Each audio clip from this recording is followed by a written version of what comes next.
আসসালামু আলাইকুম। আমি রান্না করতে যেমন পছন্দ করি, তেমন পছন্দ করি ইসলামিক ঘটনা জানতে এবং ভালো লাগে সবাইকে জানাতে। তার জন্য আমার এই ক্ষুদ্র প্রয়াস, আমি রান্না করতে করতে আপনাদের কাছে নানান রকম ইসলামিক ইতিহাসের গল্প তুলে ধরি। তো আজকে আমি খাসির মগজ রান্না করছি।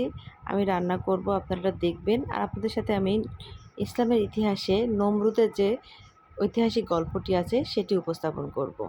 নমরুদের ঘটনা ইসলামিক, খ্রিস্টান ও ইহুদি ঐতিহ্যের উল্লেখিত একটি গুরুত্বপূর্ণ ঘটনা, যা নমরুদ নামে একজন রাজা এবং আল্লাহর নবী হজরত ইব্রাহিম আলাইহিসসালামের মধ্যকার সংঘাতকে কেন্দ্র করে গড়ে ওঠে।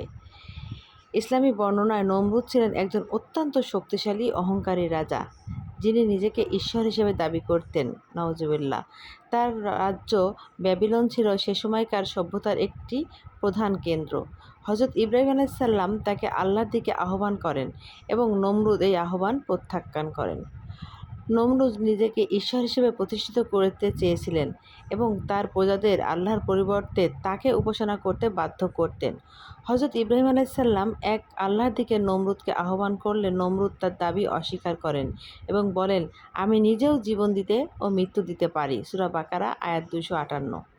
একটা কাহিনীতে বলা হয়েছে যে নমরুদ একজন কয়েদিকে কয়েদখানা থেকে মুক্ত দেন আর একজনকে হত্যা করেন। এটা দ্বারা তিনি প্রমাণ করতে চেয়েছিলেন যে তিনি কাউকে জীবন দিলেন, আবার কারোর উপর মৃত্যু দিলেন। তার মানে জীবন ও মৃত্যুর উপর তার নিয়ন্ত্রণ রাখেন। কিন্তু হজরত ইব্রাহিম আলাইহিসসালাম তখন তাকে বড় যুক্তি দেন। আমার রব সূর্যকে পূর্ব দিকে উদিত করেন, তুমি তা পশ্চিম দিকে থেকে উদিত করো।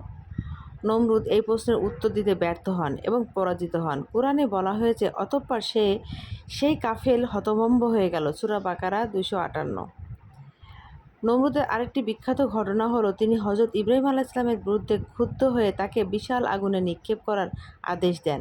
কারণ ইব্রাহিম আলাইহিসসালাম মূর্তি পূজা ধ্বংস করেছিলেন এবং এক আল্লাহর দিকে আহ্বান জানিয়েছিলেন। হজরত ইব্রাহিম আলাইহিসসালামকে যখন আগুনে ফেলা হয়, তখন আল্লাহর নির্দেশে আগুন ঠান্ডা হয়ে যায়। ইব্রাহিম আলাইহিসসালাম অক্ষত থেকে যান। কুরআনে বলা হয়েছে, আমি বললাম, হে আগুন, তুমি ইব্রাহিমের জন্য শীতল ও শান্তিময় হয়ে যাও। সূরা আম্বিয়া আয়াত 69। নমরুদের পতন সম্পর্কে বলা হয় যে আল্লাহর অহংকার ও আল্লাহর বিরোধিতা করার কারণে আল্লাহ তাকে কঠিন শাস্তি দেন।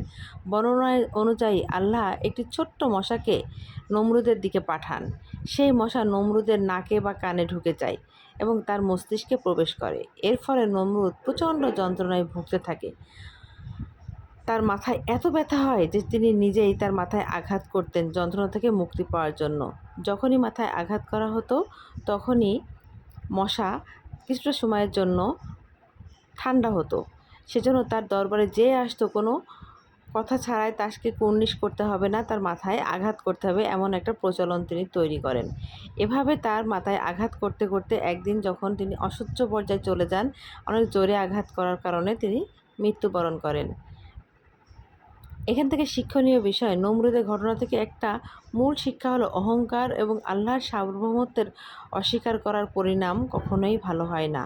নমরুদ তার ক্ষমতা ও প্রভাবের কারণে নিজেকে ঈশ্বর দাবি করেছিল, কিন্তু আল্লাহর শক্তির সামনে সবই অসহায় প্রকাশিত হয়। আল্লাহর ক্ষমতার কাছে সবই তুচ্ছ।